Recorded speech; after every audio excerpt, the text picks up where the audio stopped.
So, yes, welcome everyone, and I'm very, very happy to see you all again. This is our third lecture, and today we will hear about business models from Diāna Lāce-Davidova, and she is, I have to tell that about each expert, I have like a little impression, and I have to say that Diāna has been the one of the easiest to talk to, and she's very with her suggestions, very like she shares her suggestions and her ideas, and it's really, really nice when you organize such a course of lectures. So Diāna, thank you for that. I know she's an expert in the business world, and I have seen some work of yours before as well. So I'm really, really excited that you're here. I hope all of you have seen the publication, so I won't repeat that from our social media. So I'll just give the floor to Diāna, and I would assume that if you want to get in touch with her, then maybe LinkedIn is the place to go, right? So Absolutely. Diāna, thank you so much, and the floor is yours. Fantastic. Hey guys, so happy to be here. These days, none of us get the chance to meet new people, and this is one of the great things about lectures and workshops like this, that you get exposed to new faces and new people in these very uncertain times. So I'm happy to be here. Let me just share my screen really quick, and we'll start off with what I have to say about business models and also a bit more about myself, so you can also see where I'm coming from. So let's see. Something should be visible to you. And if I do like this, do you see it full screen? Yes, we do. Perfect. Very good. Thank you very much. So yeah, today we're going to talk about business models. Business models are foundation to any business, and that's why good to be here to talk about it. Maybe a little bit about me and why kind of maybe Linda invited me, and maybe why she thinks I can talk a little bit about it. So just to justify a bit. For the past few years, I've spent in the venture capital world. So I've seen numbers of businesses, numbers of startup founders coming to me and saying, I have this great idea, give us money. And typically, unfortunately, my answer has been no. And it's not because I like saying no, but it's because building a business is very hard. And normally you'll get, most frequent answers will be no. So lesson from this is one of the key things that entrepreneurs, especially first-time entrepreneurs, get wrong very frequently. And it's about the business model, about how to make money, and about the notion of making money. So that's what today is going to be about, and that's why my background a little bit, why I'm so exposed to this topic, and why I actually like talking about it, because from practical experience, this is an area that kind of seems like very obvious and very simple, like business should make money, but there are so many nitty-gritty details and tools how you can actually do that, I really want to shed some light on this today. I'm also quite passionate about social movements. I founded Global Shapers a few years ago here in Riga. It's a World Economic Forum started youth organization to help young people to get involved in social processes. And this is something that is just genuinely passionate about, and I really like working with younger people working on social projects. I'm also a graduate of Stockholm School of Economics here in Riga. Now I've come back to teach their entrepreneurship, which is a general theme for what I like. So if you have any questions about business models or general the investor approach to evaluating businesses, I'm happy to kind of help you and take it away in the Q&A session, because the lecture is one part, but I think there's much more of questions and maybe things you want to discuss. So I really encourage you to kind of use the Q&A, and as well as kind of interrupt me and unmute yourself. And if there's not something isn't clear, just feel free to jump in and ask, because otherwise you won't know. Anyways, let's start with the business models then. Who can tell me what is a business model? You almost probably know it. It's a super obvious thing in a sense. Any ideas? People with camera, I'm looking at you.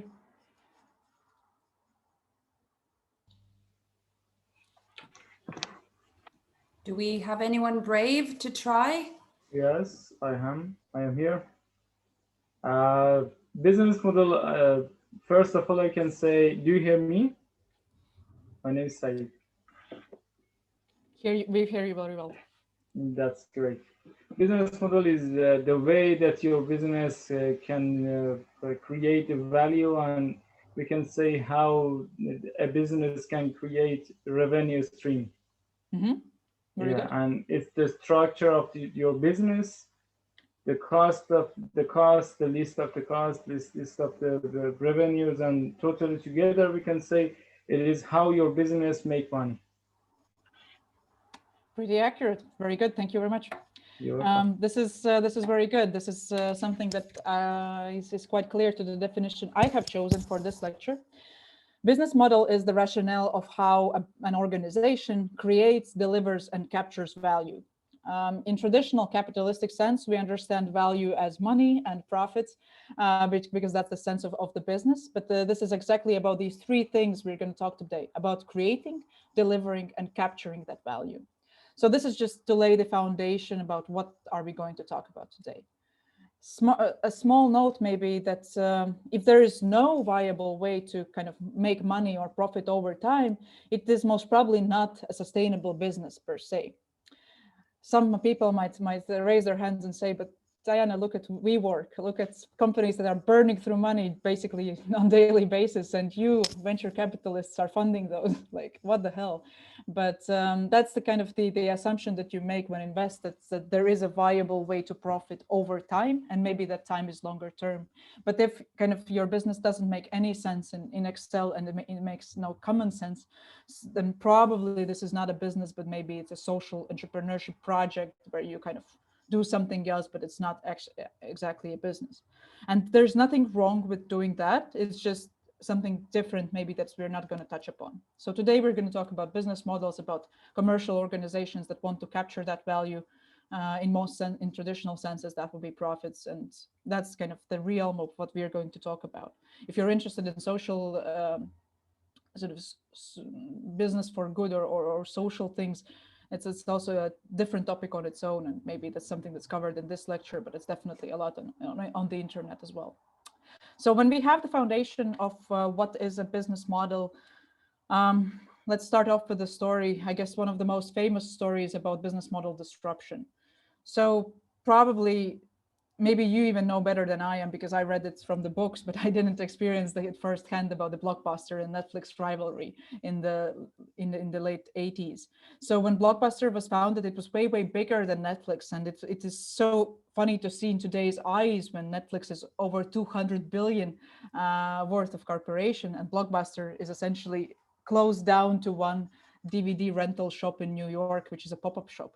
But what is so different about these businesses? So they started off together, like almost together, with of course with the time lag. But both of them at the very beginning did DVD rentals. However, Netflix very quickly understood that the future is not in the DVD rentals and pickup pickup of these DVDs in stores, but the future is actually in renting them and streaming them online.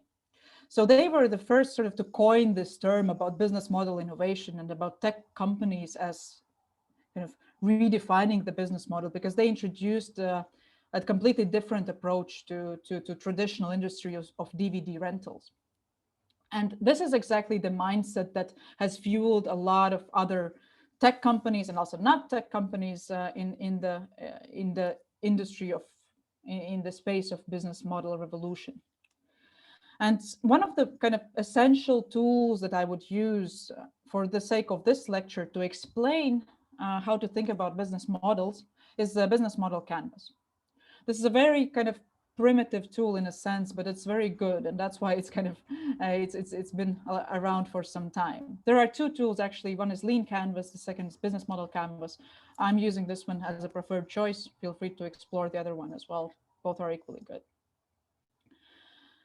What is Business Model Canvas? Essentially, it is a Canva that you fill in when you have a business idea. I don't know which stage each one of you are with your business ideas. Maybe somebody has already everything figured out and you're selling your products to customers. Maybe someone is just toying around with some ideas. This is a great tool. I would suggest you to kind of just take for any idea you have and fill it out one by one. So how do you actually approach it? So business model canvas is focused around these key things. So first, you kind of start with the right-hand side of it. You start with the customers. So the first, it's kind of the suggested route how to build your business model is to think about who are the target audiences for your business. For any business, there can be multiple of these customer segments, and it's completely natural that you can have like 3 or 4 customer segments. But for the sake of any business beginnings, I would suggest focusing on one, two, or 3, but on a sizable amount so that you can keep track on them. Some of you might argue that you're building a product for everyone. And it actually might be true over time. However, if you are in a startup phase where you have limited time, limited money, and limited resources and limited everything, it's actually a good idea to focus on something very concrete, something you can measure. And by defining this, you can kind of pinpoint what you want to build. So let's say you have a business idea. You'll start off with kind of writing who are the target audiences who you think will buy your product or services. Building that up on that, you will go to the value proposition slide. Do you actually know what value proposition is? Kind of what in a business world, do you have any idea what value proposition typically is? Any guesses, thoughts? Again, I'm ready to tell. Yeah, please jump in. Value So proposition, briefly, we can say, is the thing that encourages your customer to buy your service or product.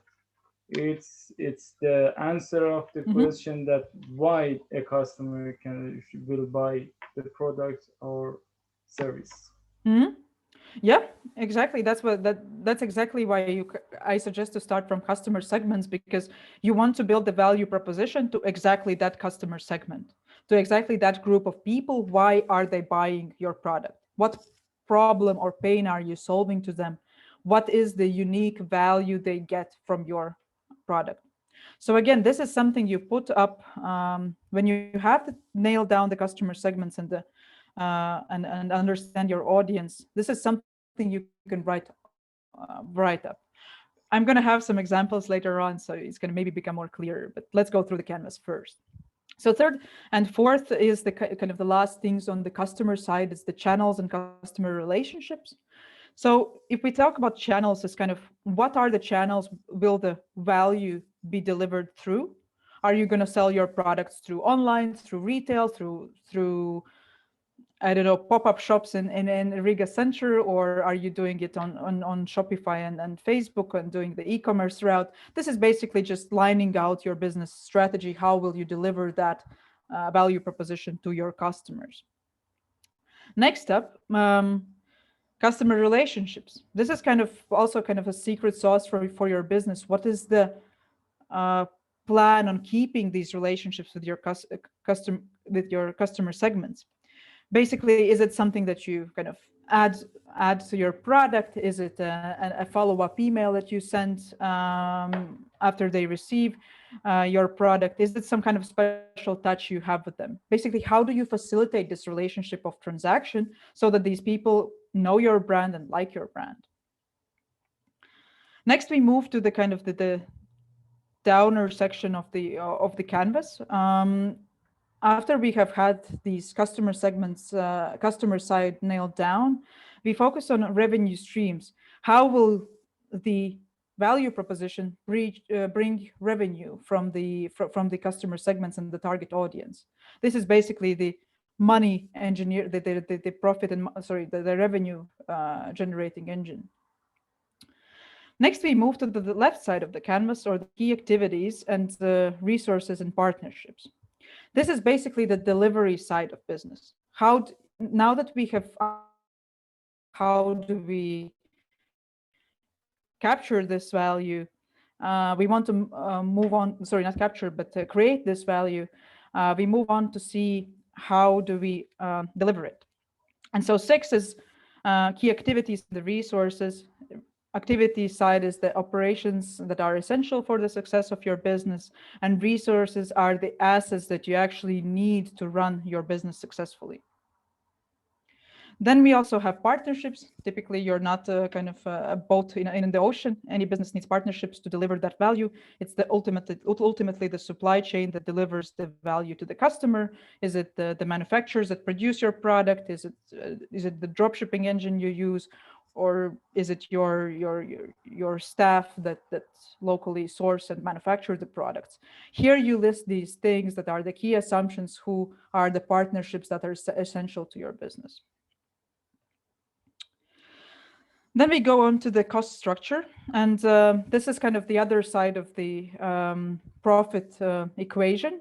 If we have the revenue stream nailed down, basically we understand how much money does this value bring in. It's also important to understand from the left side of the canvas, how much does it cost to create this value.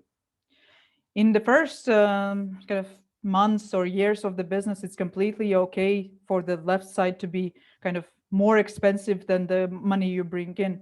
However, over time, and as an entrepreneur, you have to strive to equalize and kind of change this equation to the side where your revenue exceed your costs. It's kind of very simple business logic, but by pointing these things in, I think it can help you navigate your thinking around how to actually make money with any business. I know this is quite theoretical, so we'll go to practical examples in a bit, but if there are any questions, please let me know. So this is just something, probably it will be shared with you. I just left the slide empty so you can kind of read it after that.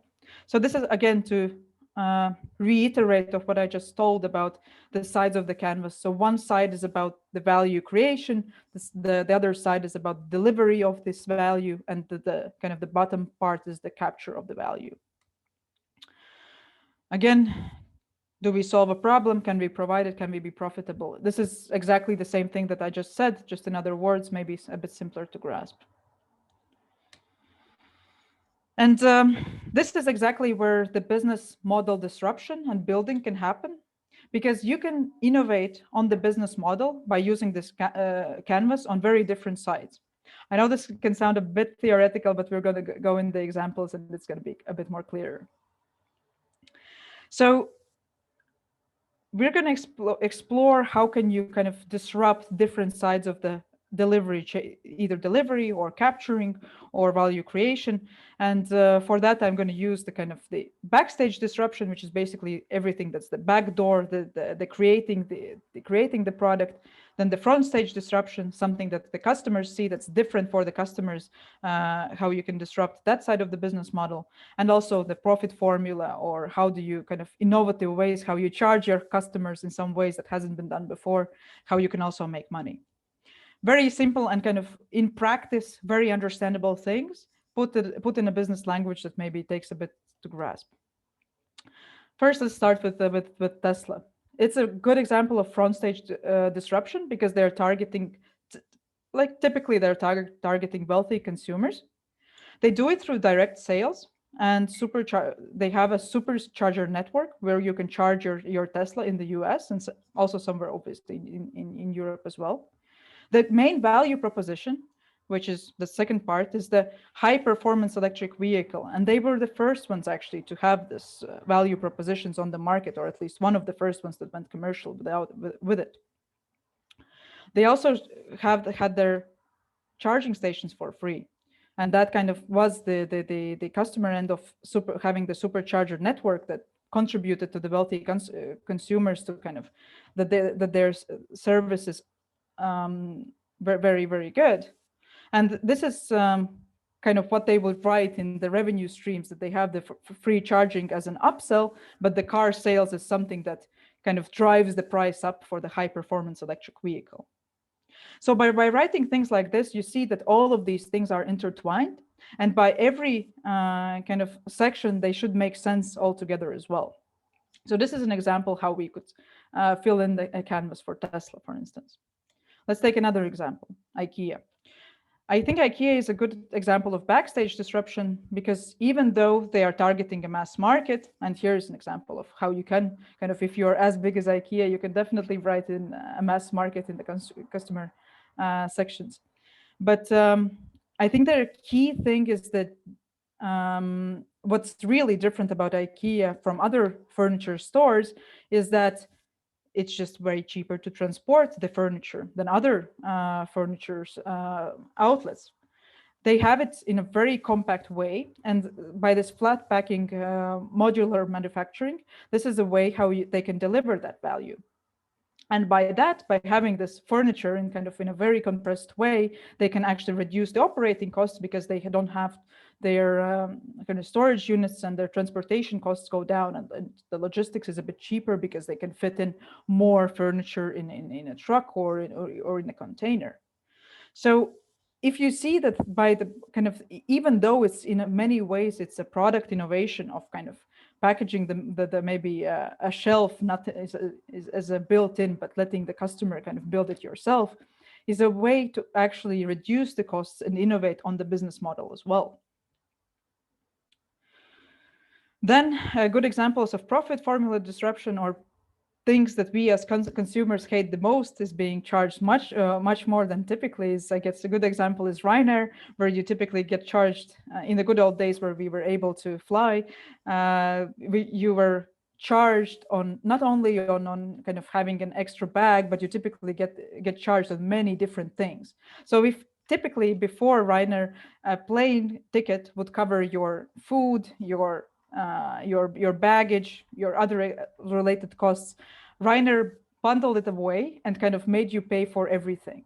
And that's kind of a way how you can increase your profits by just making the customers pay more. And they also position themselves as a low-cost airliner, so that kind of, if you want some extra comfort, you can pay, but you have to bear in mind that it's extra.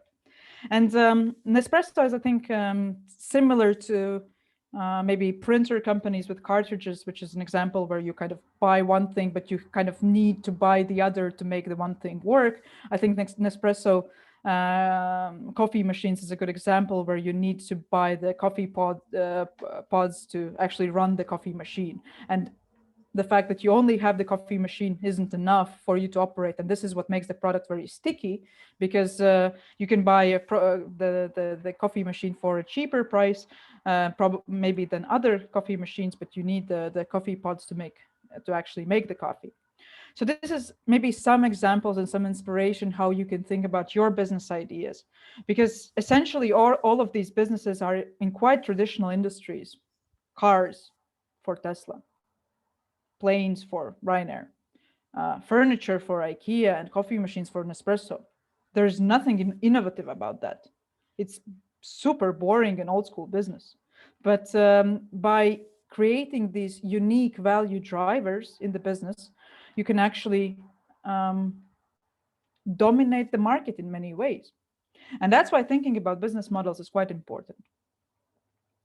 This was my kind of brief intro to the business models, and I hope it kind of made sense. And I also want to kind of open up the floor to many more business models there are. But if there are any questions about the last part, feel free to go. Anyway, let's go forward to the common business models that I wanted to share, that maybe you have seen somewhere else and how they work, and just maybe again inspire you with some other company examples that can kind of get your mind thinking around each one of them. So this is just a list, and we're going to go through one by one with some company examples as well. So first one, which is, I guess, in my work, very, very common that I see, most of the SaaS businesses, software as a service businesses, sell subscription-based licenses for cloud-hosted software solution. Some examples include my mentioned Netflix, Spotify is another example, Slack, maybe someone of you use it on a regular basis. So this is something where you get charged on a regular time period. Is it a month, a week, a year? Typically, these seats, also the more people use it from an organization, the more expensive it gets. That's the example of Slack. So if you use it only you and your buddy, it's probably free. But if you're like 50 people company, you end up paying 500 euros per month. So that's kind of the subscription-based business that typically works very well with software solutions. Probably there are subscription-based businesses also in hardware and in this physical world. Probably Dollar Shave Club in US, which is basically a subscription for razor blades. You can pay some money and get delivered get razor blades delivered, and other kind of physical examples as well. But subscription businesses are typically the ones we see in the software world. Another example of business model innovation and business models is bundling. It typically works very well where you can kind of upsell the products together for a more expensive price. I think all of you have been to McDonald's and have been on the dilemma of choosing either a burger or kind of a meal with it. And the burger costs a bit cheaper than the meal, but you kind of have the sense of that the meal itself plus the fries and the drink plus the burger is just a little bit more expensive, but you get so much more value, or the perceived value. I think that's the way that the psychological trick that works in the bundling space. It's similar with Microsoft Office software. You typically need to use maybe 2 or 3 of the Office suite, like Word, Excel, PowerPoint. Most cases you might not even know what the other software solutions are, but you can either buy like Word license for like 70 euros per year, or you can buy the bundle for like 100 euros per year. But you essentially feel that there's a much larger value of having the 10 applications than just paying a fraction of the price for one of them. But that's, again, a lot of it is based on the psychology that people think that this is the perceived value. And oftentimes we end up either stuffing ourselves or stuffing our computer with programs we don't need. But in the business world, it works quite well, how you can kind of trick your customer in on buying extra things that may be of good value, but may also not be needed. Another example of business models that we see quite frequently is transactional. Most of banks operate that way. Most of neobanks also operate that way. Transactional business model is when you take a commission on any transaction or business activity the customer takes. You make a payment, bank takes a few cent cut. Similar way works PayPal and Stripe and maybe traditional banks as well that you use.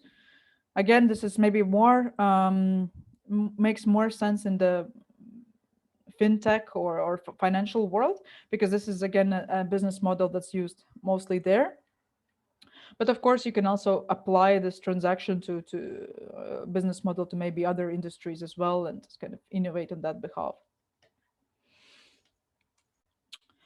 Then we also, in the startup world at least, I think we see a lot of marketplace companies that deliver the value to the customers by acting as intermediary for a good or service.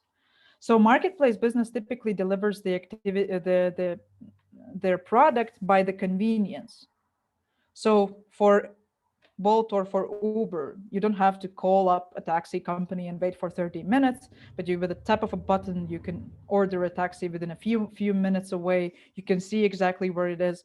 And that's the kind of the ease that you get sold. That's the value proposition that you as a customer get. And in marketplace businesses, they typically take a cut on the transaction that they kind of get by connecting these two parties.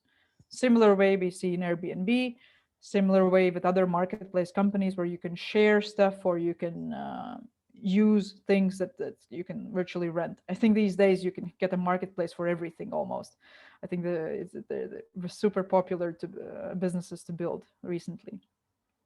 This is a very typical consumer and business that we all have used probably over the past few years. Another example of business models that's maybe if you're toying with, you don't want to go into B2C world, but you want to build a B2B business. this is there are also enterprise company business models where you can sell a service to or a software company to on a license basis, and typically you have a contract for enterprise clients. So why this is important is that if you end up investing or attracting investment for your business, for enterprise clients, this is how you calculate the client lifetime value. By knowing the contract values and terms, you can actually know how much will this client generate in terms of revenue for you in their lifetime. Because oftentimes for instance, companies that provide cloud software solutions, you can easily see that the lifetime value is in tens of thousands of euros, because the businesses end up being locked in the business. A good example, I think that's not maybe on the slide, but I think a very good example is AWS, or Amazon Web Services, which is a company that gives out credits for hosting for tech companies. By using that, you typically end up being locked in the contract for quite a bit of time. So this is exactly the kind of what you want to have in the business model typically. So I guess I just skipped the slide using my voice. That's nice.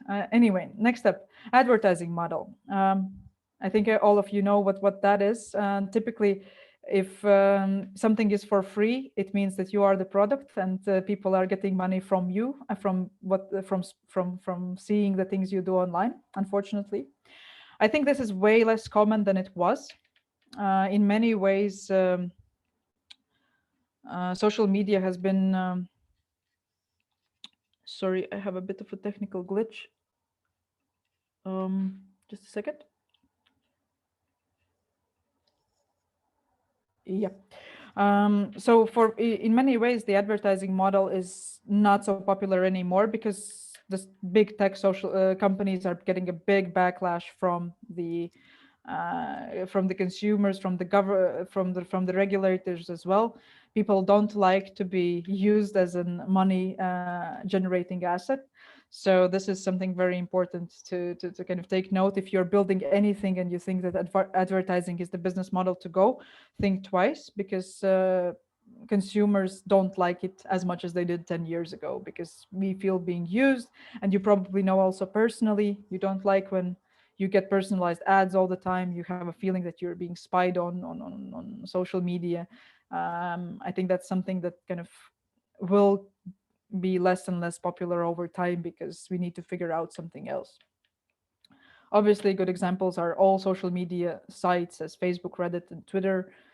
All of them are free to use. All of them don't charge customers anything really, but they are one of the most wealthy companies in the world, as Facebook, and it seems quite ridiculous that they generate so much profit where all of their user base is kind of not paying.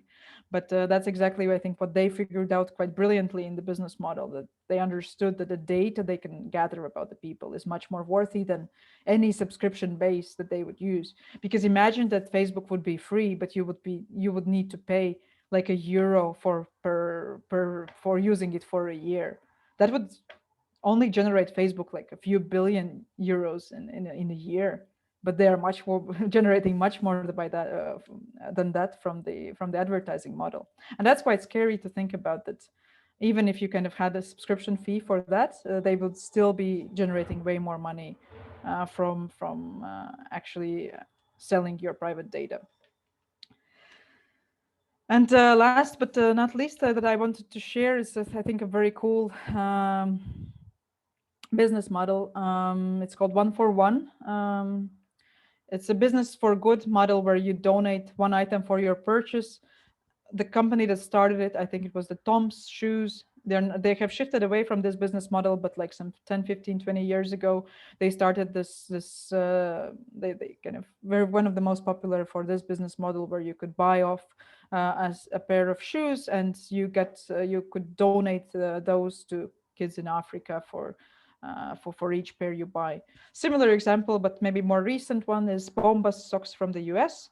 It's again using buy one for one business model.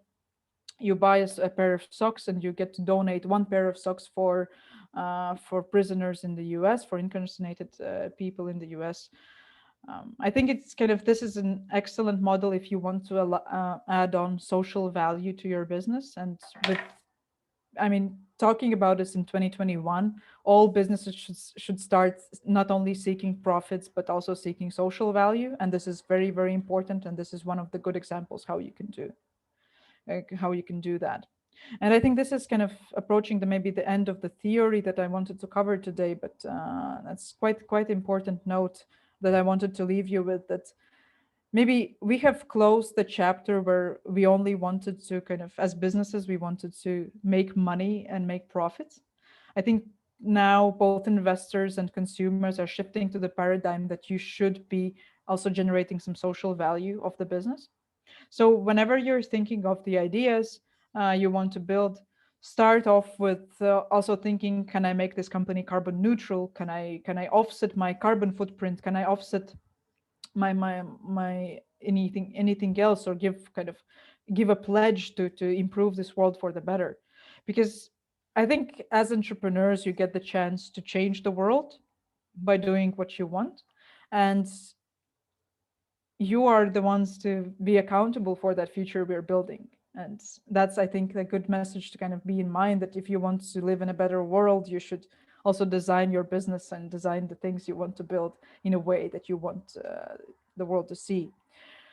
So that's definitely our approach as a venture fund. We are looking for more impactful things, not only the ones who can generate profit. And we do believe that impact and profit can go hand in hand. And I think that's a very interesting discussion that we'll see in the next 10, 20 years being unfolded, because people are getting tired of just, businesses just caring about their own pockets. They really want to see some social change.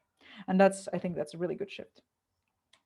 I have also a slide about the ratios of what should investors would look at. So just maybe a quick note on that, and then we can close in for the Q&A session. So a well-balanced business model typically is an equation again, and investors typically look at customer acquisition cost, which is basically how much does it cost to attract for your business a new customer. And the other metric is lifetime value. So the euro or the amount of money you are likely to receive from the individual customer, or the license, or basically whatever you sell. And for investors, I think the typical metric, or at least you use for capital efficiency, is lifetime value should be higher than 3 times customer acquisition cost. This is again quite theoretical, so I don't want to go back on this, but let's maybe open up the floor to questions and discuss what you actually want to talk about today. I guess you can see the chat, but we had a question from Nastaran asking about a website for some templates of business models. Yeah, absolutely. I think you can look, I mean, this presentation will be definitely shared with you. Then I can share you the Strategizer website where you can look up the business model canvas, and the business models you can, just I guess Google around the most common business models if you want to see something new that wasn't in my presentation. Yeah.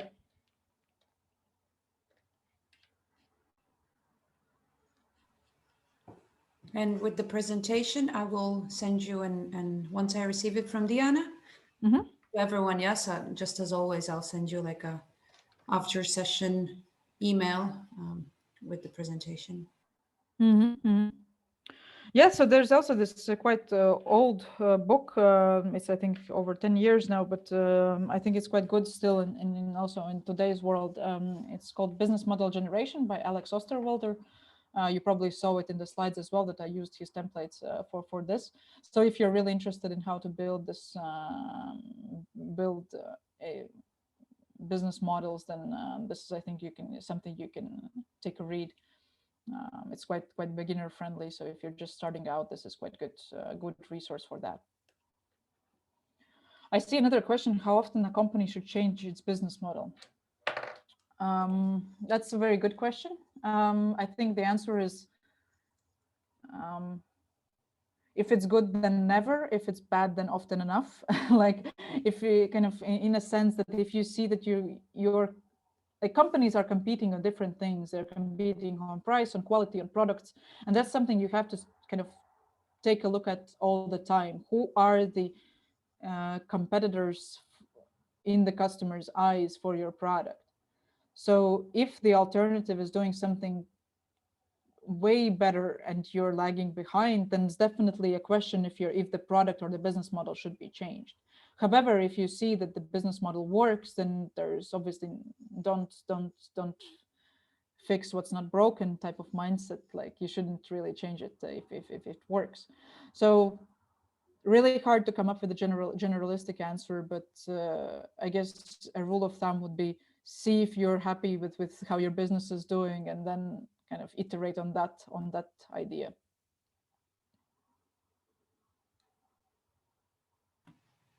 Do we have any other questions? I hope yes. You can write in chat. You can speak up. I have a question. Can you hear me? Yes. My name is David. First of all, thank you for the presentation. It was very interesting. I noticed how in the About section, you mentioned the Stockholm School of Economics here in Riga. Yep. I will soon graduate secondary school, and I'm applying to this school. I was wondering what your opinions were like on what this school looks for in their applicants. Good question. It's been a bit, so I graduated a few years ago, so maybe my memory is a bit flawed, but I think, so obviously one part is the grades and kind of you have to meet some certain threshold, but on the personal side, I think they're looking for people who kind of who have a vision for what they want to do after school, or just at least some good motivation to study there. So if you kind of can, in your motivation letter and in your interviews, can state out why this school will bring you significant kind of impact in your life, I think that's a no-brainer why they would take you. Because if you have your story there, I think it's the best way how to approach it. You know, don't say in the interview that you want to become a vet, like a vet, and something else. So yeah, I think nail your personal why you want to study there, and yeah, share it with them in the letter as well. Yeah, thank you. We have a question from Cesars regarding different business models for NFTs. Okay, so the question is, leaving aside the speculative side, where do you think the NFTs should be placed regarding the different business models? So NFTs is non-fungible tokens. So these are, actually, maybe Cesar, you want to explain. I actually am not very strong in the crypto world. Do you want to take a stab at it? Yeah. Hello. Can you hear me? Yeah. Yes, we can.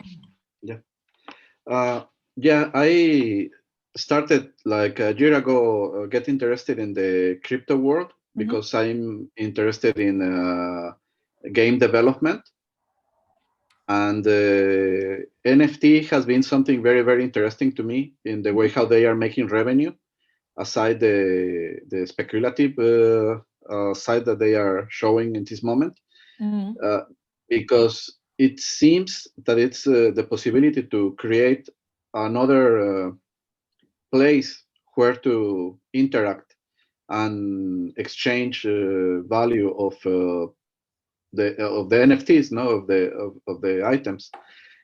But it's very maybe because it's so new and so different that it's very difficult to place them for me in a business model. You can use them as art, you can use them as currency, you can use them as investment, and I think the possibilities to use them in different areas especially in maybe in marketing and supply chains and other things. It's a lot of potential, but it's very difficult to me in this moment to see it more grounded. I don't know what is your opinion about this? So maybe to explain, to give a bit more context for everyone as well. So NFTs came this year as a massive boom in parallel to crypto world as well, and they gained. People are selling off some artwork in millions of dollars, and it seems crazy that you can buy some digital art, and it's allegedly kind of how do you call it? It's built on Ethereum or in other currencies, so kind of the you cannot falsify it. To my mind, it's not really a business model innovation. It's actually a product category innovation in a sense, because art collectibles have been around for a while, and they have been like for centuries really, and they're just a store of value essentially. Some people say also it's a tax haven for the rich, right? That you can exchange some art and escape taxes. I think NFTs are kind of on the borderline of that as well. They can become they can be an asset, obviously, but I think they're so speculative right now that nobody really knows what they will be.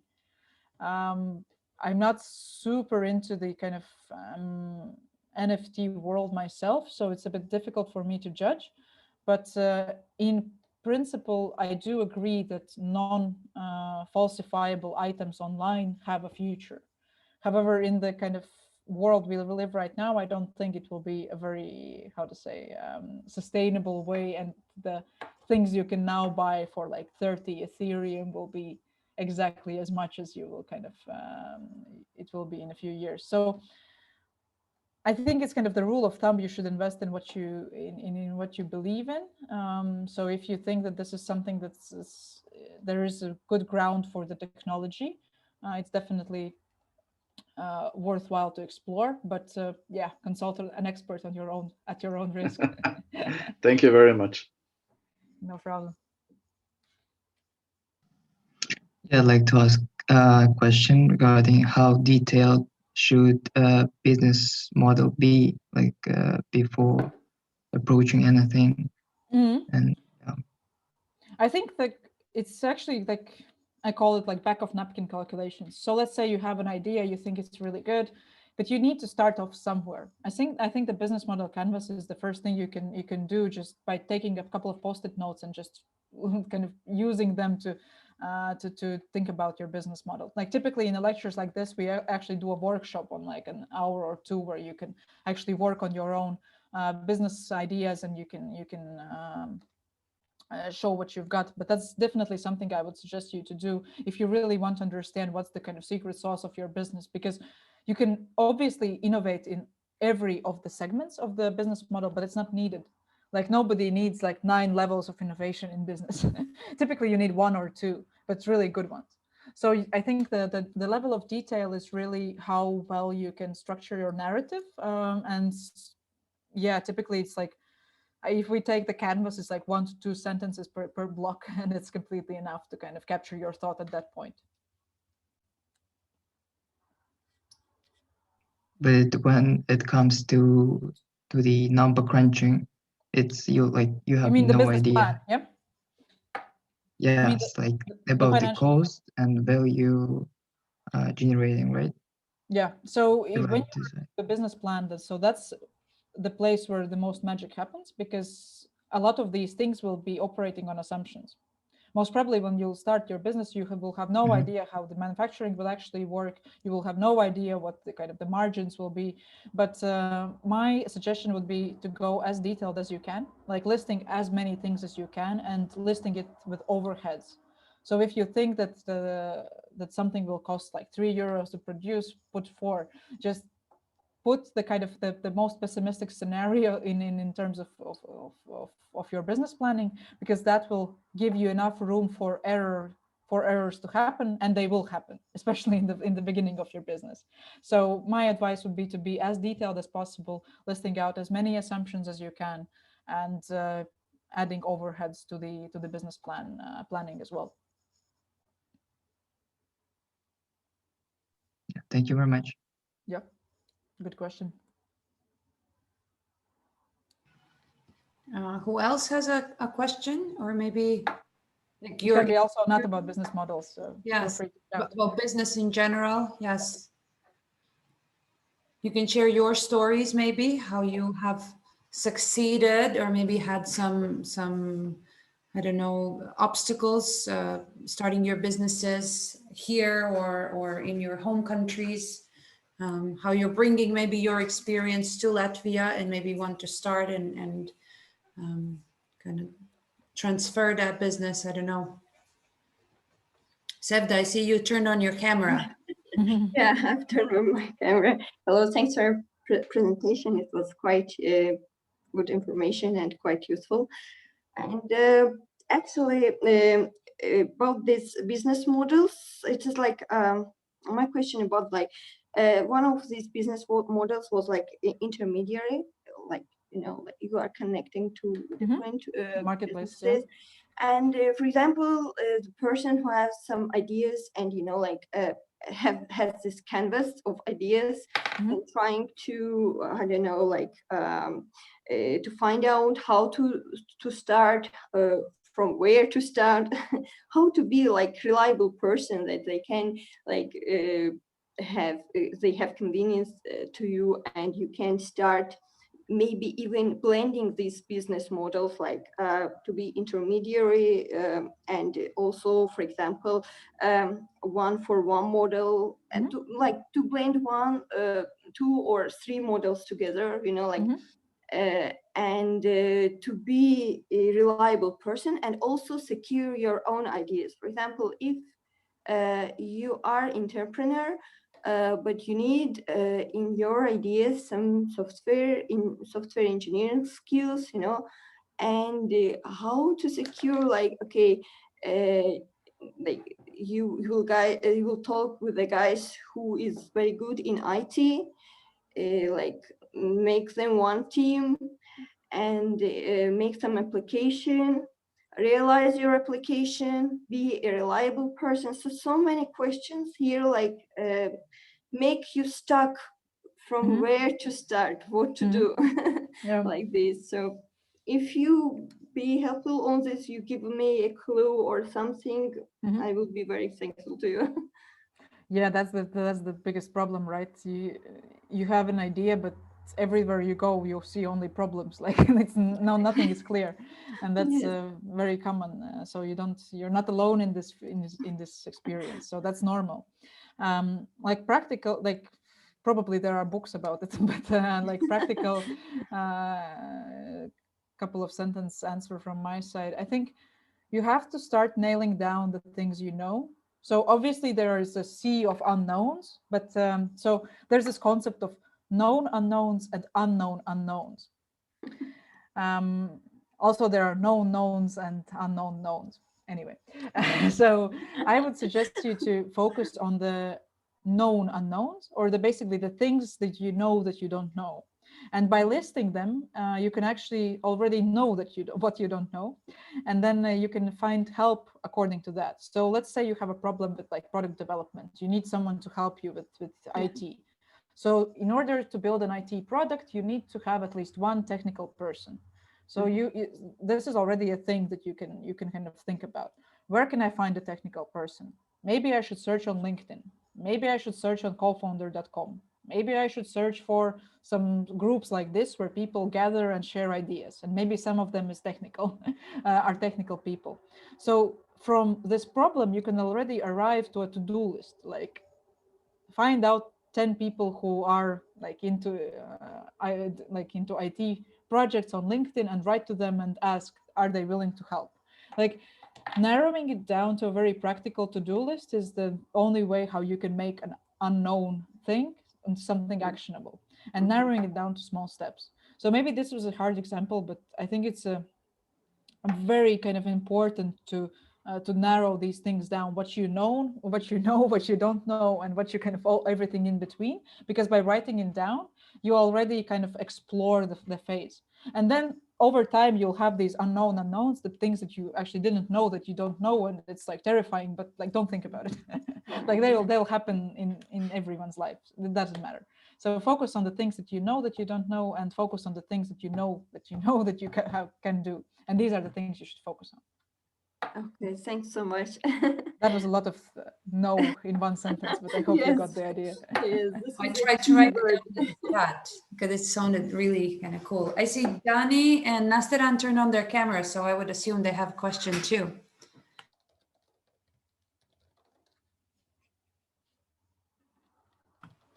Girls, do you have a question? No, Johnny doesn't. Nasteran, do you have another question maybe? You were active in the chat before. Hi. No, I didn't have any question. Thank you. So maybe on this concept, I'll quickly share with you this one thing. So basically, the kind of this is the tree that I was trying to explain to you. The knowledge is like known and unknowns, and there you can kind of also map it down. And from this, you can actually map down the things that you know or you don't know. So that's just very quickly. I'll drop the link in the chat. Yeah, probably another question I would ask, like when you were describing each type of business model, I kind of had a thought about, like, there are companies like Facebook, for instance, which has like different business models in one company. Like they already have like social media, advertising, they have like marketplace, like already two business models combined. And like when you starting a company, like when you thinking about your business model, should like the one try to blend as well as many as, like, to make it from different perspective of business models, or should the one just try to make it one business model and then try to add another business model to the existing one? How? This Like, is a very what good are question. your thoughts about it? This is a very good question. Thanks for asking this. So if you are a 1, 2, or 3 person startup, focus on one thing you can do. You will not have the resources and the money of Facebook that can have like thousands of employees who are building tens and thousands of product lines with different business models. So you start with one thing, and once you grow, you can expand with different product lines and different business models, and that's completely okay. But if you're starting out, don't focus on blending things in. And this is a very counterintuitive advice. When you're building a business, you should focus on as few things as you can, but doing them well. Because as a startup, you cannot do everything. Like, just, crave it in somewhere. This is a very important thing that a lot of entrepreneurs get wrong, and they go to investors and they say, we're going to sell this awesome thing for everyone in the world, and they're going to be our clients next week, and this is all going to be great. Probably it's not going to work out, because you are 2 people building like a company that's probably getting glitches all the time, and it's not going to work. So you have to be really, really specific on what is the value proposition you'll bring. And the larger you get, the bigger your organization gets, the more value propositions to more customer segments you can deliver. But if you're kind of very small and you're starting off and you want to just test the idea, you should be as narrow as possible, actually, because only then you can test your assumptions. So that's my advice, to be really narrow on at first. And once you grow, you can think about blending in different things, adding on different product lines, features, blending in business models on top of it, and so on. So that would be my advice to it. Thank you. And how important marketing is for a startup?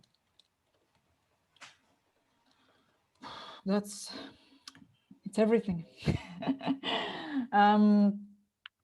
So there's this concept, again, a separate lecture on that, but I'll try to make it very brief here over time. But only desperate people buy from startups. Like, why would anyone in their right minds buy something from a small unknown company? Like, you would rather buy something from a known company, from something you trust. Why would you buy something from a thing that you first saw online? You have to be really desperate, actually, to buy it. So marketing is this way how you can bridge that gap of trust. So marketing is very important. And I think a lot of startups are actually built no product, no nothing, just a web page with some product ideas and just Facebook ads with seeing if people are clicking on it. So if you don't want to spend a lot of time and money on building things that you're not sure if people want to buy, I recommend you try out the user testing that you probably will have a lecture on, maybe further down in this course as well, because that's very important.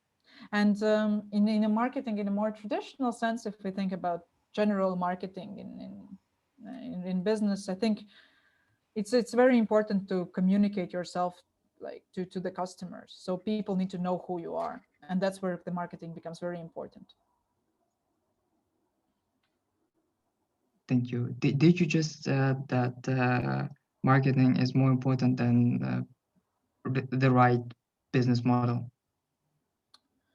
Well, everything is very important. If I'll tell you something is more important than then people will not invite me to lectures like this.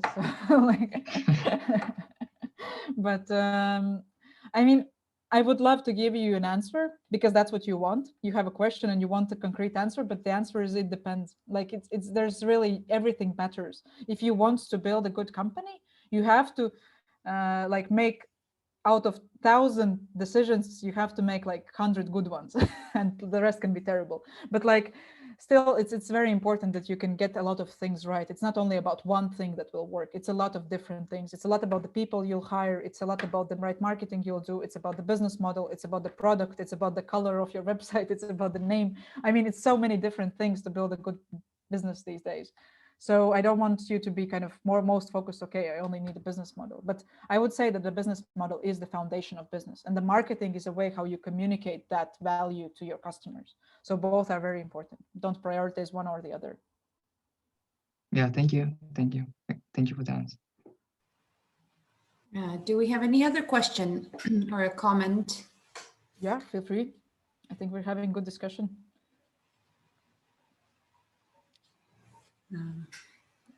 You can also write in the chat, and or you can send me an email if you have any doubts or questions. I would like to add something maybe to the complement, like to the last question, that beside the marketing, I think nowadays is very important, especially if you are beginning a business or any venture, that you have a fan base. That it's maybe in the old times was enough with your friends and family, the people that is around you, your colleagues or your the people from the school. But now I think it's necessary to have a fan base that is following your development and seeing you every day, how you are growing in your product, which then you should show this growth in social media, for they are getting more interested in what you are doing. And hopefully what you are doing is solid enough to people is willing to put their money on what you are doing. Mm-hmm. I think this is a very good comment, actually. So I think it's called like community-based products. That's where you first build a community and only then deliver a product to them. So there might be some niche communities that maybe you're interested in. I don't know, maybe you're into sailing or golfing or whatever, and you kind of build a newsletter for people who around this interest. And then maybe with an idea in mind, but maybe even not. But a lot of products have been built that way, that you kind of build a following online in some very niche interest group, and then deliver a product to them, because then you have a very targeted fan base to actually deliver a product on. So this is a good comment. I think very interesting businesses building in this space. And I have participated in a couple of crowdfunded projects, and we have had that experience, that an idea that for us was very good and helpful and innovative and everything, but we didn't know enough people to make the project get traction. And then another idea that was appealing to a wider audience got enough money to get done and sell and work very well, fairly well. But yeah, the fan base helped a lot in this case. Yeah, talking about fans, like you said that marketing is quite important, and you should do like lots of things regarding marketing. So when a startup doing everything like desperately to get hyped, to get the attention of the customer, but also the owners want to build up a brand, like, and how to not mess up like right from the beginning, building up a brand and also trying to get the attention of the customer. Somebody raises a hand. You want to go? Oh yeah, can I add some comment about this on Absolutely. Yeah. So since actually my background is coming not from marketing, but I've been working on it for a while, and in the volunteer organizations, I'm taking the hand of the finance, so I can see clearly what comes and goes in the marketing. Actually, the biggest mistake what people do in the startups marketing, especially in the digital channels, that they do not convert where the money comes and goes from. So like most people, when they start their building their startups, they're hiring like a minimally one person to make some digital marketing channels and give the advertisements. But the main problem here is that they do not really convert retention rate of investment. Like when you invest some money, for example, 10 euros for one marketing agency you're given, but you're not sure how much comes. You're just sure that something is growing, but you're not sure about the real percentage. For example, last month you made 10 sales. With digital marketing, somehow it came 20. Maybe it's not. Maybe it's something organic that happens. And maybe like the customers were happy from you with the inbound marketing, and then they're calling the other ones. So you must really be sure about the conversion in this point. Because on the other hand, you will just invest more and more money in the marketing channels. And in the end, what you will have is just a waste of money and lower retention of investment. So in this case, I think this topic is very sensitive, that each coin that you spend in marketing should be tracked by the people who are doing that job. Because how I see it is that in my professional life, I'm like a digital marketer, but when it comes to organizations, I'm like a finance person. So there is all time a fight between finance people and digital marketers. It's always happening. Like we are the most haters with each other. Where it comes from is because marketers are asking for money to make advertisements. But if you cannot prove that the rates of sales are rising, then the financier will always hate you because you just couldn't prove it. But they know that they also have to give it to you. So it's kind of balanced topic. That what I would suggest with my just mid-level knowledge, by the way, not very high, is that just try to track each coin that you spend on marketing and be sure really where it comes and leaves from. That I guess actually. Yeah, nothing much to add, I guess. Yeah, it's quite useful. Thank you. And actually, I am like a finance student, so it makes sense why I asked this. And yeah, when you kind of track everything down, all of your money that you spend on marketing, like how to make a decision right to make a good like perception of by the customer, that you are a good brand, good brand to then adopt value as a brand already. Because I do understand that you need to know where you spend money. I do understand, I get it. But how to find the right channels to send the right message you want to send to build up a brand. Yeah, I think you have to really understand where your audience hangs out. So that's why it's important to target your audience. If you're basically addressing your product to everyone, then it will be very difficult to kind of target your Facebook ad to everyone. It will not be difficult, but it will be very expensive. The more targeted you kind of, if I've done a little bit of marketing, I'm definitely not an expert on it, but basically the common logic is that you need to kind of very specifically target, you can on Facebook ads, you can target people by age, by gender, by the phone they use, by the laptop they use, by pages they like, by things where they go, by if their birthday is upcoming in a week, if they have just had a wedding or they are a parent to a newborn, basically all these details about the people. And the more specific you can target to someone that your product will be useful, the more kind of the better result will be essentially for the ads, and the cheaper it will be in a sense to target. So that's kind of one thing, but probably about marketing you'll have a separate lecture. And regarding the communication with existing customers, I think you have to understand that customers actually care about only one thing. Once they start buying from you, they only care about your product and the customer service.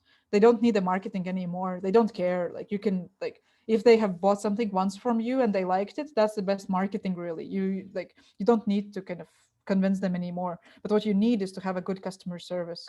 And if something breaks, you need to be the one who kind of apologizes and sends them as a refund or whatever. But people tend to come back only to the businesses that make them feel good, and not the ones that feel bad. Like, if your business will make anyone kind of regret their purchase, they're going to spread bad word about it, and you don't want it.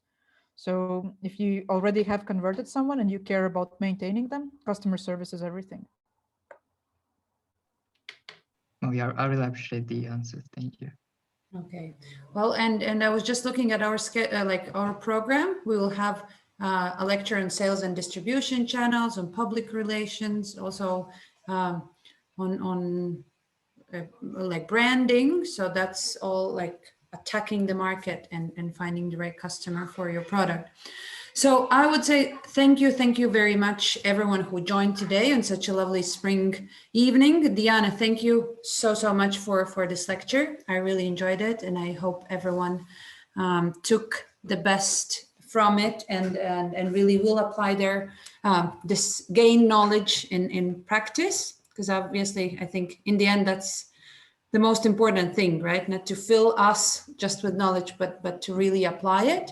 If you guys have any questions about the program itself, about these lectures, send me an email. I apologize for having to change the Zoom link. I hope it didn't cause any inconvenience, but if you know that any of your friends had a trouble to joining today, just please kind of direct them to me so we can solve this. And also about the recordings for these lectures, they will be available shortly, but we just wanted to have this firsthand experience and then publish the material afterwards. So you're the ones who have this advantage. So thank you so much one more time, and have a beautiful evening. Thank you. All right. Good luck. Bye. Bye. Thank you. Bye. If anyone has any question, I'm going to stay until the last one leaves, so you can ask me whatever's on your mind.